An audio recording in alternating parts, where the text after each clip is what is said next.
अगर संडे को सही से मैनेज कर लिया तो पूरा हफ्ता खुद ब खुद इजीली मैनेज हो जाएगा। हेलो फ्रेंड्स, मैं हूं मोनिका और आज के वीडियो में मैं आप लोग के साथ शेयर कर रही हूं अपना संडे होम रिसेट रूटीन। साथ ही में मैं आप लोग के साथ कुछ ऐसे टिप्स शेयर करूंगी जिन्हें फॉलो करके आप अपने संडे को प्रोडक्टिव बना सकते हैं और बाकी के दिनों में जो काम है उनको इजीली मैनेज कर पाएंगे। तो चलिए शुरू करते हैं आज का ये यूजफुल सा वीडियो। संडे मॉर्निंग भी हमारी वीकडेज जैसी ही होती है, कोई अलार्म नहीं। यूजुअली मैं 8 बजे के करीब उठ जाती हूँ। सबसे पहले मैं अपनी मॉर्निंग को स्लो और सिंपल रखती हूँ। ब्रश करना, थोड़ा फ्रेश होना, क्योंकि संडे है तो रश बिल्कुल नहीं। नहा के आने के बाद ऑलरेडी थोड़ा लाइट और फ्रेश फील होता है और मुझे लगता है डे की स्टार्टिंग अगर क्लीन और काम हो तो पूरा दिन ऑटोमेटिकली अच्छा जाता है।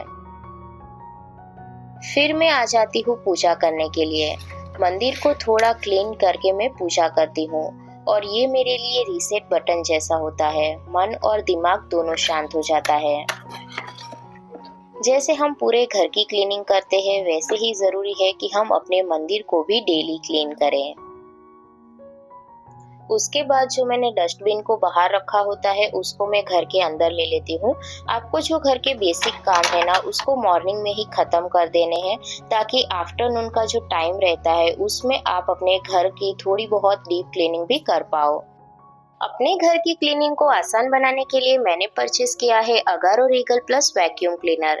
ये पावरफुल 2-in-1 वैक्यूम क्लीनर है, हैंड हेल्ड भी और स्टिक के साथ भी। इसके साथ हमें मिलते हैं multipurpose brush, floor brush, stick extension, crevice nozzle and connector tool. ये है इसकी मेन बॉडी। ये 800 वोल्ट की पावरफुल मोटर के साथ आता है और इसकी BS प्लास्टिक बॉडी इसे लाइट वेट और पोर्टेबल बनाती है। यहाँ से हम इसको ऑन और ऑफ कर सकते हैं। ये जो रेड बटन है उसको प्रेस करके हम इसका डस्ट टैंक को निकाल सकते हैं। इसकी डस्ट कलेक्टिंग कैपेसिटी 0.8 लीटर की है। ये जो फिल्टर है इसको हम इस तरीके से निकाल सकते हैं और यहाँ पर जो सारी डस्ट है वो कलेक्ट होती है। वापस से हमें इसे इस तरीके से प्लेस करना होता है। यहाँ पर हम सारे जो टूल है उनको लगा सकते हैं। इसका हैंडल काफी अच्छी तरीके से डिजाइन किया गया है और डस्ट टैंक को वापस से लगाना भी आसान है। इस तरीके से हमें उसे प्लेस करना है। इसके साथ हमें मिलती है 5 मीटर लंबी पावर कॉर्ड जो इजीली पूरे रूम को कवर कर लेती है। तो चलिए अब इसके अटैचमेंट देख लेते हैं। तो सबसे पहले ये है फ्लोर ब्रश। यहाँ से हमें इसके अंदर इसे कनेक्ट करना रहता है और इसके अंदर व्हील्स दिए हुए हैं तो आसानी से हम इसे मूव कर सकते हैं। इससे हम फ्लोर, कारपेट वगैरह आसानी से क्लीन कर सकते हैं। इसके बाद ये है मल्टीपर्पज ब्रश। ये कुशन, मैट्रेस, कर्टन जैसे फैब्रिक के लिए काफी यूजफुल है। और ये है कनेक्टर टूल जिससे आपको लगाकर बाकी के जो अटैचमेंट है उसको लगाना होता है। उसके बाद ये है क्रेवाइज नोजल।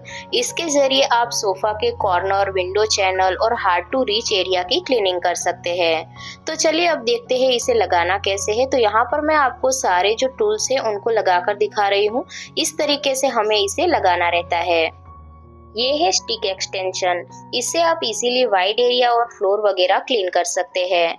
उसके बाद ये है एक यूजर मैनुअल जिसके अंदर इसके रिलेटेड सारी डिटेल लिखी हुई है, कैसे आपको टूल को अटैच करना है, कैसे क्लीन करना है। तो आप रीड करके इसे इजीली यूज कर पाएंगे। स्टिक एक्सटेंशन को लगाना भी काफी इजी है। आपको इस तरीके से इसे ओपन करना है और उसके बाद जो स्टिक एक्सटेंशन है उसको घुमाते हुए यहाँ पर प्लेस कर देना है। ये अच्छी तरीके से यहाँ पर अटैच हो जाता है। उसके बाद आप अपने फ्लोर की क्लीनिंग वगैरह आसानी से कर सकते हैं और आपको झुकना भी नहीं पड़ेगा। यहाँ पर आप देख सकते हैं मेरे फ्लोर पर कितना ज्यादा कचरा गिरा हुआ है, छोटे छोटे हेयर्स है, छोटे छोटे क्रम्बल्स है। तो चलिए अब देखते हैं कि ये जो वैक्यूम क्लीनर है इसको किस तरीके से क्लीन करता है। इसके अंदर हमें मिलती है 6.5 kPa सक्शन पावर जो इजीली छोटे से छोटे क्रम्बल्स, डस्ट, हेयर को क्लीन कर देता है। इसका जो स्टिक एक्सटेंशन है इसकी वजह से फ्लोर को क्लीन करना काफी इजी हो जाता है क्योंकि हमें झुकना भी नहीं पड़ता और आसानी से हम फ्लोर की क्लीनिंग कर सकते हैं। यहाँ पर आप देख सकते हैं कितनी अच्छी तरीके से ये क्लीन हो गया है। इसके बाद मैं यहाँ पर अपने कारपेट की क्लीनिंग कर रही हूँ। कारपेट को क्लीन करना ना काफ़ी डिफ़िकल्ट होता है, क्योंकि कारपेट बहुत ज़्यादा हैवी होते हैं तो उनको बार-बार झाड़ नहीं सकते। तो अगर हमारे पास इस तरीके का कोई वैक्यूम क्लीनर हो तो इज़िली उसके ऊपर जो भी धूल-मिट्टी लगी हो वो क्लीन हो जाती है। मैं हर संडे को अपने कारपेट की डीप क्लीनिंग करती हूँ और उसमें मुझे ये वैक्यूम क्लीनर काफ़ी ज़्यादा हेल्प करता है। यूज़ करने के लिए हमेशा आपको 6 AMP सॉकेट का यूज़ करना है।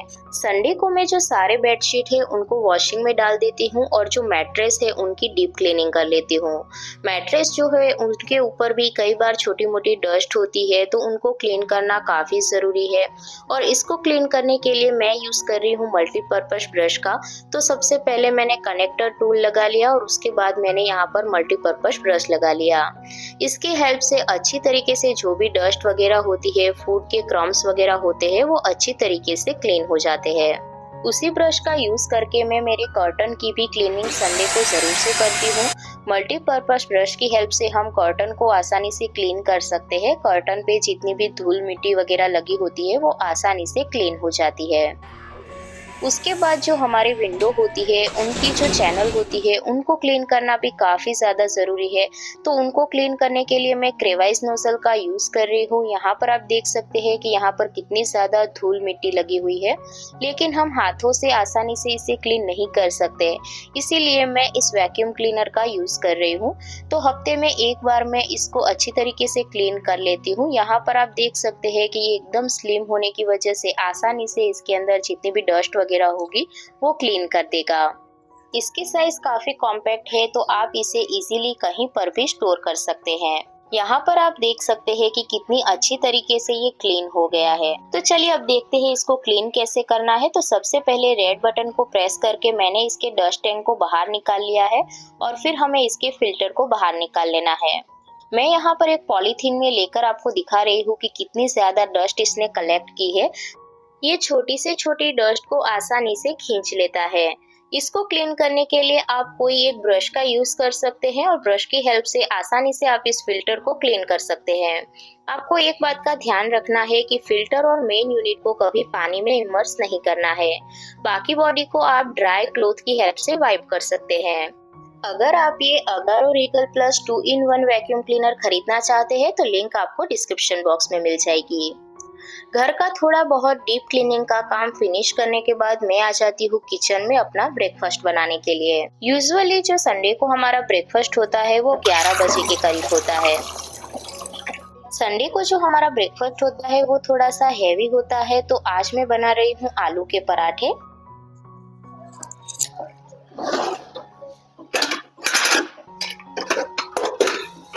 जब भी मैं आलू के पराठे बनाती हूँ तो आलू को अच्छी तरीके से वॉश करके उनका जो छिलका होता है उनको निकाल लेती हूँ।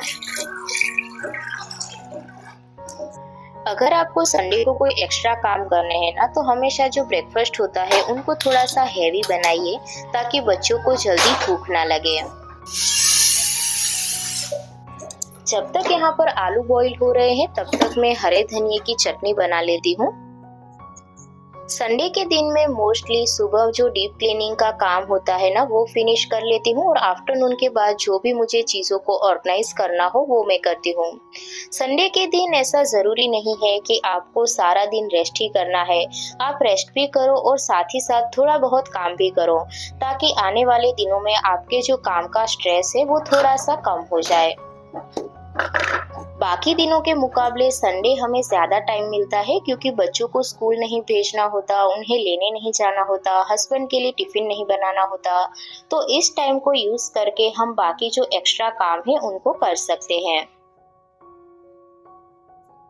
यहाँ पर हरे धनिए की चटनी मेरी बन गई है और साथ ही में आलू भी बॉईल हो गए हैं। सर्दियों में अलग अलग टाइप के पराठे खाने में काफी अच्छे लगते हैं, तो आप मूली के बना सकते हो, गोभी के बना सकते हो या फिर मिक्स वेजिटेबल के, और इससे लंबे टाइम तक हमें भूख भी नहीं लगती। आपके घर में सबसे ज्यादा कौन से पराठे बनते हैं ये मुझे कमेंट करके जरूर से बताइएगा। मैं सिंपल मसाले के साथ आलू के पराठे बना रही हूँ। कई लोगों को ये क्वेश्चन होता है कि जो आलू के पराठे होते हैं ना वो फट जाते हैं। कई बार उनका जो स्टफिंग होता है वो प्रॉपरली जो पूरा पराठा होता है उसमें नहीं आ पाता है। तो इसके लिए भी मैं आप लोग के साथ कुछ टिप्स शेयर करूंगी। तो सबसे पहले मैंने आटे को गूंथ कर रख दिया था, तो कम से कम आपको 10 से 15 मिनट के लिए आटे को रेस्ट देना है। आटा आपका एकदम लचीला होना चाहिए। हार्ड आटा होगा तो आपके आलू के पराठे फट जाएंगे। उसके बाद बारी आती है स्टफिंग की। तो आपको आलू को ना 95% तक कुक करना है। आलू में ज्यादा मॉइस्चर नहीं होना चाहिए। अगर ज्यादा मॉइस्चर होगा तो आपके जो पराठे होंगे ना वो फट जाएंगे।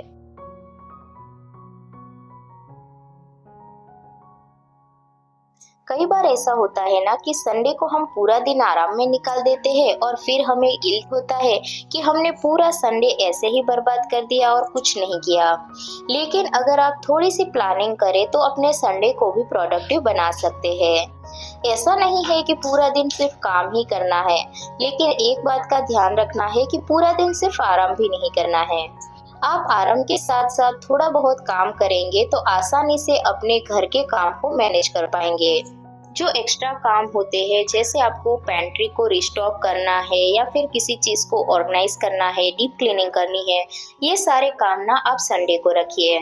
यहाँ पर मेरा आलू पराठा बन गया है और उसको मैंने दही और चटनी के साथ सर्व कर लिया था। ब्रेकफास्ट करने के बाद मैं आ गई थी किचन में, किचन की डीप क्लीनिंग करने के लिए। मैं मोस्टली संडे को ही किचन की डीप क्लीनिंग करती हूँ। तो सबसे पहले मैंने यहाँ पर सारा जो सामान है उसको रैक पे से हटा दिया। ये वाइट रैक है, इसीलिए मैंने इसके ऊपर इस तरीके से सीट बिछा कर रखी है, ताकि जो भी ऑयल वगैरह के दाग हो वो डायरेक्ट रैक पे ना लगे। ये मैंने आप लोग के साथ शेयर भी किया था पिछले वीडियो में। किचन की ऑयलनेस को हटाने के लिए मैं एक क्लीनर बनाती हूँ। तो उसके लिए मैंने एक स्प्रे बॉटल में थोड़ा सा गर्म पानी ले लिया है और उसके अंदर मैं डाल दूंगी डिश लिक्विड।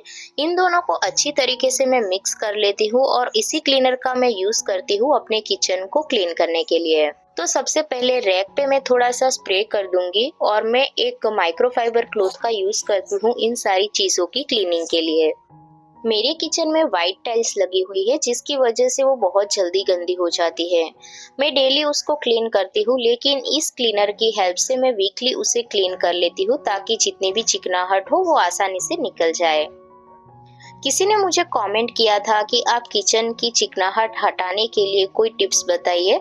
तो विंटर के सीजन में जो गर्म पानी और ये जो डिश लिक्विड का स्प्रे होता है ना वो काफी ज्यादा यूजफुल होता है। आसानी से जितनी भी चिकनाहट होती है ना वो निकल जाती है। आप भी एक बार ट्राई करके जरूर से देखिएगा। आप इसके अंदर थोड़ा सा व्हाइट विनेगर भी ऐड कर सकते हैं। मैं मोस्टली किचन की जो सारी आइटम होती है उनको क्लीन करने के लिए इसी क्लीनर का यूज करती हूँ। तो रैक को अच्छे से क्लीन करने के बाद सारे सामान को मैं अच्छी तरीके से वाइप कर देती हूँ और उसके बाद उनको उनकी जगह पर प्लेस कर देती हूँ। संडे के दिन किचन की डीप क्लीनिंग जरूर से कीजिए। गैस स्टोव को क्लीन करने के लिए भी मैं इसी क्लीनर का यूज करती हूँ। अच्छी तरीके से जो गैस स्टोव है वो क्लीन हो जाता है। पिछले वीडियो में मुझे किसी ने कमेंट किया था कि आप गैस स्टोव को डेली वॉश करते हो क्या। तो देखिए, गैस स्टोव को हमें डेली वॉश नहीं करना चाहिए, उससे हमारा जो गैस स्टोव है वो खराब हो जाता है। मैं नॉर्मली इसी तरीके से गैस स्टोव को वाइप करती हूँ। जब कभी दूध उबल जाए या फिर दाल वगैरह गिर जाए तो ही मैं उसको वॉश करती हूँ। इसी क्लीनर की हेल्प से मैं कैबिनेट को भी अच्छी तरीके से क्लीन कर देती हूँ। डेली मैं कैबिनेट को वाइप करती हूँ, लेकिन सिर्फ ड्राई कपड़े से। लेकिन वीकली मैं इस क्लीनर का यूज करके कैबिनेट को अच्छी तरीके से क्लीन करती हूँ, जिसकी हेल्प से उसमें अच्छी सी शाइन भी बनी रहती है। किचन को डीप क्लीन करने में मुझे सिर्फ आधा घंटा लगा, लेकिन जब हम वीकली किचन को डीप क्लीन करते हैं तो बाकी के दिनों में हमें ज्यादा मेहनत नहीं करनी पड़ती उसे क्लीन करने के लिए। बस आप ड्राई कपड़े से भी उसे वाइप कर सकते हो।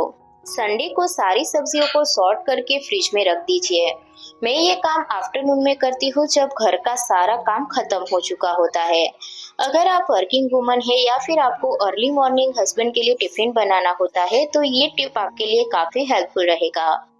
खास करके जो लीफी वेजिटेबल है, जैसे मेथी, पालक, धनिया, उन सबको चॉप करके आप फ्रिज में रख दीजिए। इससे आपका मॉर्निंग का टाइम काफी ज्यादा सेव होगा। मैं सारी सब्जियों को चॉप करके उन्हें कंटेनर में भर के रख देती हूँ। यहाँ पर आप देख सकते हैं पालक को मैंने इस तरीके से डंठल से अलग कर लिया है, ताकि जब भी मुझे चॉप करना हो तो आसानी से चॉप हो जाए। और जो फूल गोभी के फूल होते हैं उनको भी मैंने इस तरीके से तोड़ के अलग रख लिया है और मटर को भी छील के रख लिया है। तो फ्रेंड्स, ये थे कुछ सिंपल टिप्स जिन्हें फॉलो करके आप अपने संडे को प्रोडक्टिव बना सकते हैं। आई होप कि आज का ये वीडियो आपको पसंद आया होगा। अगर आप चैनल पर पहली बार आए हैं तो जरूर से सब्सक्राइब करके बेल आइकन क्लिक कर दीजिएगा।